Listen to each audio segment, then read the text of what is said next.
would like to proudly welcome all the way from Montreal. This is Jonathan Trudel with his band Gutter Demons. Welcome to the Pantheon, my brother! Hey, how's it going?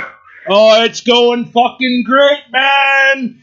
So, let's get a little bit of a history here, man. How long have you been doing this with the band?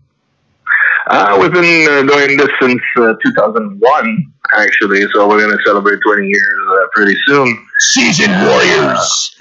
Yeah. We've been, we released 5 records so far, and we've been touring like all across, of course, like Canada, United States, Europe.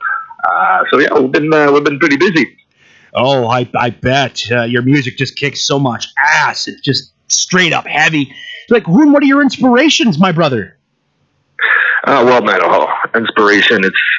It goes like from 50s like rock and roll, 50s rockabilly to like early punk, early hardcore, heavy metal, speed metal, thrash metal. So, the works. Yeah, no, absolutely. Like for people who never heard about us. Like I think like the best description that I ever heard is that we're a crossover between the Stray Cats and Motorhead. I love it. Those are my two. Yeah, those are two of my favorites, man. I love Motorhead. I miss that Lemmy and Fast Eddie Clark, and may all those gentlemen rest in peace. Isn't it kind of a piss off that in the Rock and Roll Hall of Fame they're leaving out Mickey D and Phil Campbell? Yeah, I just read about that yesterday. It was like, isn't that disgusting? Yeah, no, it is. But at the same time, and I'm, you know, like those corporate machines, man. They don't know shit about rock and roll, and I don't know, man. It's really confusing. This is why I invented the Pantheon, man. So screw the Rock and Roll Hall of Fame. You're inducted in the Hall of Greeks, man. Right on. So let's jump right into it here. Let's talk about your album here, No God, No Ghost, No Saint. Let's talk about this, man. What was it like creating the arrangement? Was it difficult getting the right sound? How many takes did it take? Please tell us more about your process. Well, on this recording, we always, you know, like try to outpass ourselves, from one album to another. And on this one, like we wanted things like to, you know, like get some in some way, like, you know, like get back to basic, you know, like how we sound live, and like bring more of like the rock and roll part of what we're doing. And as of the recording itself, like we did everything in about 2 weeks. And after that, like for the mix and the mastering, it took like another week and a half. So it was kind of fast for a record. Like usually, like people take a little bit more time to, like, you know, make sure that everything is all right, make sure that everything is clean. But we wanted like something that was like a little bit more raw than a typical like Gutter Demons record. Who writes the lyrics, by the way? I do. Oh, awesome, man! Really awesome, buddy. So, let's talk about the release date of this album. When can fans expect the release of this? Actually, that record came out on November 2nd, 2018. So it's almost a year old already. Oh, yes, of course. We are in the touring period of the record. You know, like we toured Canada already last year. We just did the 2-stretch in the United States this year, and we're pretty much like closing the buckle like with this the upcoming Canadian tour. We leave this coming Thursday. After that, we'll start to work on the next one already. Yeah. Oh, we're looking forward to it, man. So what did you exactly do for the celebration of this album? Did you release it just on digital, or is it like a CD, cassette, vinyl? What did you do for the celebration? Well, we deal with the Stomp Records here in Canada, so we it's on every digital platform. There was like vinyls and CDs already. So I think there's some vinyl still available. for people to buy like in their favorite record store, or they can go like straight to stomprecords.com and order like straight from there. Excellent. So let's talk about like, how do you feel about this digital world of ours? See, I know I'm probably beating this to death, but I've been talking to a lot of bands this past week, and some agree that it's better to, instead of taking money out of your own pocket to create 500 CDs to lug around with you on tour, that it's better to make like thousands of business cards with downloadable codes to lessen the load. How do you feel about something like that? That's a very good question. For sure, like, I mean, like the whole digital thing and like streaming and everything. I mean, like for bands of like us, you know, like, I mean, we're not millionaires. Nobody is these days. No, of course. But I mean, like, it's like for us at the level where we are, it's still like great exposure because you know, like sometimes like people in some areas, like there's not even like a record store anymore. You know, especially like we've been like touring the States for seven weeks, and like record stores are scarce, man. They I know what you mean. Here in Edmonton, we have Sunrise Records. Most of our used record stores are long gone. Like, I don't know what the hell's happening on White Ave. That was like the lifeblood of music. Here we are in this digital world where like it's not quite sustainable yet for artists, and you have like all these places like TuneCore, Record Union, DistroKid. So it's great for the independent artist, but if you don't have enough streams, you don't get paid. And no, exactly. So you have to depend on the physical copies so that you can actually make your money back.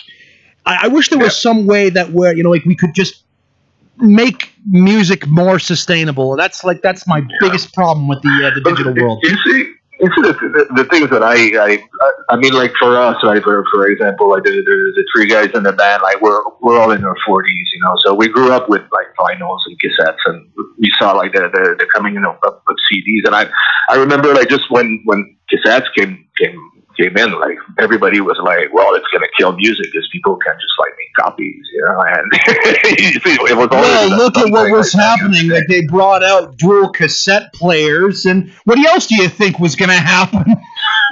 Yeah, but you see, like especially like with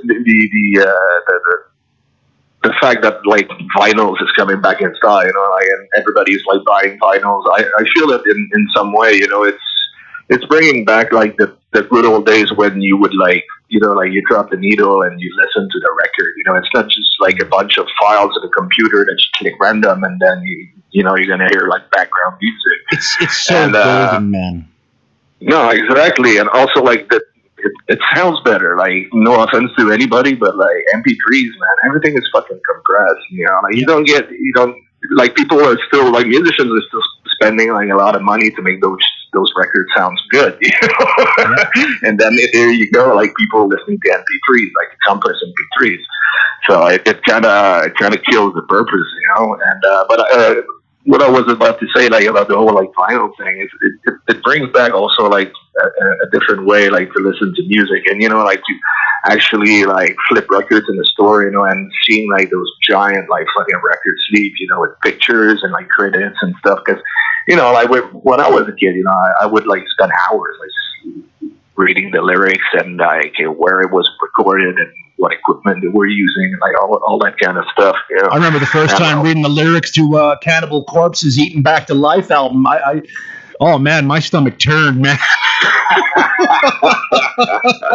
Absolutely, but you see, like I feel that, you know, like everything is pretty much like a cycle. You know, like we went through the super like intense like digital download and everything, but I still feel that like at some point, you know, like the whole like by having like a physical copy of the music will come back like in some kind of way. Probably not as much as it used to be, you know, when it was only like physical support that was available. But like I'm pretty sure that there's something like coming back up like from, and for us, like we always been carrying CDs. Like when we tour, we always carry CDs like for sale. Like always, like we're not too much into download cards or that kind of thing. Like, and I mean, like we sell our records like for and we sell our records for fairly cheap. So I mean, like it's the $10 you get like the full CD. Like, I remember when HMV was in business, and before it got a little bit better towards the end, but I remember for the longest time, like a lot of the artists, like all over Canada, like especially Montreal, Toronto, you couldn't find that person's music in the store. I remember it took months just to get a fucking King Diamond album. Yeah. So I'm wondering, like, why is it like most music places, like especially Sunrise Records? I've interviewed over 300 bands, but only a small handful of them are actually carried by the store. Why do you think that is? Distributions. Yeah, it's pretty much a distribution thing. I mean, it's like a band is like 100% like DIY, like independent, doesn't have like any label or distribution platform. It's digital sure opened up the buffet, I think. Yeah. Making it like so that you can get everything that you want that the music store doesn't have. Well, when you're paying $9.99 for a subscription, like, is that really helping your artists? Well, I know, like, right now there's a lot of people, there's a lot of musicians in the United States trying to put pressure on Congress so they would, like, modify the royalty, like, thing with, for example, like Spotify gives, like, 0.00001 cents of a stream. They're trying to, because I mean, like, radio pays more than that, so and there's no way that a company, for example, like once again, like Spotify, who makes like billions of dollars a year, cannot actually they're not giving a product that they created. They take like somebody else's product and sell it. Mm-hmm. So why wouldn't they pay like a fair share of what they're owning? And I mean, like, subscribers pay for that, and if you don't pay, there's like tons of publicity going on, like between songs and shit. I mean, they're making money. Obviously, they're making like big money. Exactly. So, and of course, like there's some like major artists that are like, well, we're gonna make sure that our music is not on those platforms. But I mean, they're big artists. They have the means and the sustain, like, to actually go against that. But I mean, for small artists like us or like independent bands, it's publicity. It's free exposure, Mm-hmm. So it's really hard for sort of like a majority probably of artists are not going to do anything against it, because that's what you do music for. It's for people to hear it. Exactly. But if it's the only way for them to hear it, well, I think it's like we say in French, c'est un mal pour un bien. There's a good part and the bad part. Mm-hmm. But I'm still hoping that the artists in the United States that are trying to put pressure on the Congress will be able, like, to at least get heard, and then, like, see from there what's going to happen with it. I think we need Dee Snider again. Well, yeah, that's you remember he stood up to Congress like all those years ago fighting the FCC. Yeah, absolutely. But it totally, I remember, like, that story totally backfired, because, like, right after that, like, people would be looking for the parental advisory stickers on records. Oh, that might be good. There's a parental advisory on it. Just, I mean, what best way, like, to piss off your parents than to buy records with that sticker on it? Oh yeah. The glory days, man. So what's next for Gutter Demons, Jonathan? We know we got a new album coming out. We got some tours. Any tours in Edmonton? Like what's next for you guys? Well, actually, we'll be on the road starting this coming Thursday. We're on a Canadian tour, so yes, we're going to be in Edmonton. Don't remember the date exactly. It's probably like around Halloween. We're playing with the Reagan Cowboys. Beautiful. And like, if you want to learn more, like, everybody just go on Facebook and find Gutter Demons Official, and everything is there. All the dates are there, and we'll be on the road, like, for this stretch for the next 3 weeks across Canada. We have a little stretch in Europe in early November, well, mid-November to mid-December. We're going to be covering the northern Europe. We're going to Finland and probably some dates in England too, right before the Christmas time. So we're Well, I'll make sure to send all my friends in Finland to come down and see you. Yeah, absolutely. Thank you.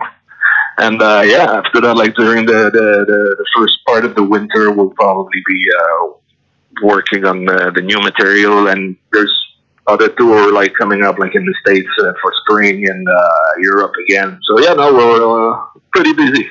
Well, we're looking forward to it, Jonathan. Well, it's been an absolute pleasure having you here today on the Pantheon. Gutter Demons, keep making great music, keep kicking ass, horns high! Right on, thanks.